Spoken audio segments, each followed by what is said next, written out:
اللہ کے نبی کے زمانے میں ایک صحابی اللہ کے نبی کے پاس آتی ہیں، مسند احمد کی صحیح روایت، جن کی چادر کپڑے سے نیچے، ٹخنے سے نیچے، چپل سے نیچے زمین کی مٹی اڑاتی ہوئی آتی اور کہتی اللہ کے رسول میں اس چادر کو اوڑھ کر نماز پڑھنے جاتی ہوں۔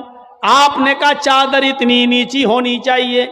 اس نے کہا اللہ کے نبی کبھی کبھی زمین پر پیشاب و پائخانہ پڑا ہوتا ہے، گندگی پڑی ہوتی ہے، تو کیا میں تھوڑی سی اوپر کر کے پائخانہ گندگی کو کراس کر کے آگے نکل جاؤں؟ آپ نے کہا نہیں، دائیں سے نکل جا، بائیں سے نکل جا۔